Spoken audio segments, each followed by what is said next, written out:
मिथिलांचल में कहा जाता था कि सिद्दीकी राज्यसभा जाएंगे, चर्चा में थे।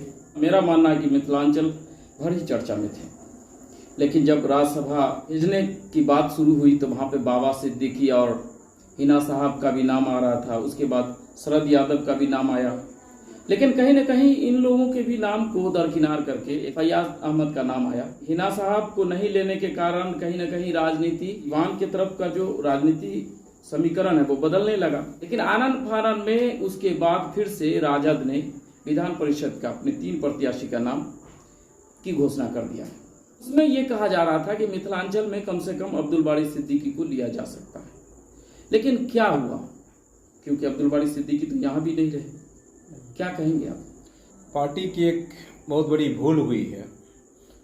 जिस कद के हमारे माननीय अब्दुल बारी सिद्दीकी साहब नेता हैं, गरीबों के ये मसीहा काल कहते हैं, विकास पुत्र कहे जाते थे। मिथिलांचल के लोगों को बहुत उम्मीद थी।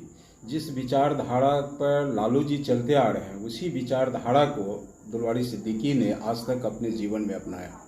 तो हम लोग को बहुत बड़ी एक आशा थी कि राज्यसभा में चूक हुई तो विधान परिषद में उनको भेजा जाएगा, लेकिन पार्टी के द्वारा सीनियर लोगों को दरकिनार करके नए चेहरे को लिया गया है, जो कि भविष्य में भी लिया जा सकता था इन्हें।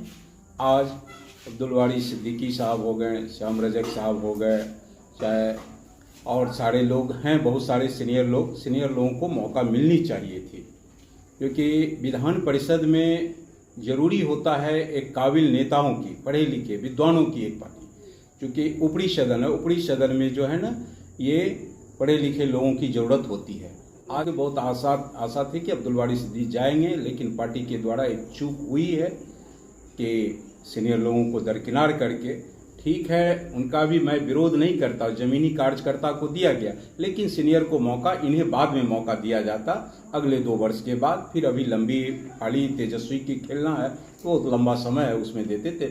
इन लोगों का तो अब लास्ट समय चल रहा है, इनको मौका मिलना चाहिए। ठीक है, युवा को मौका मिलनी चाहिए, ये बात भी तय है, लेकिन 100% तो उन्हीं को मौका नहीं मिला चाहिए। गार्जियनशिप बहुत जरूरी है, सीनियर को लेते हुए युवा को मौका मिलनी चाहिए। इस तरह से सीवान में अभी उथल पुथल शुरू है। राजद कार्यकर्ताओं के द्वारा लगातार राजद परिवार पे भी जो है शब्दों का कटाक्ष किया जा रहा है। तो क्या लग रहा है कि मिथिलांचल में भी, या फिर जिस विधानसभा में अब्दुल बारी सिद्दीकी का घर है, वहां भी इस तरह की स्थिति बन रही है?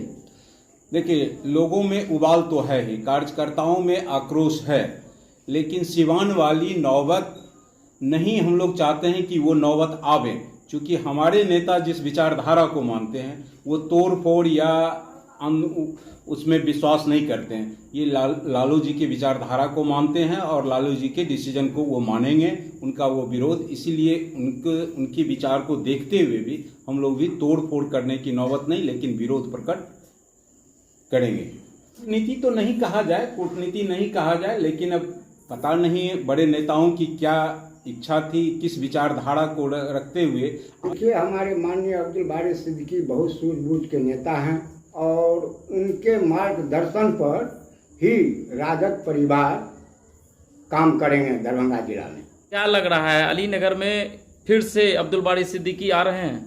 वो उनके अपने इच्छा पर है। अगर अब्दुल बारी सिद्दीकी साहब अगर चाहेंगे, अपना लड़ना चाहेंगे तो लड़ सकते हैं। नहीं, पहले तो उनके पास विकल्प है, उससे पहले विधानसभा से पहले एमपी का चुनाव होगा।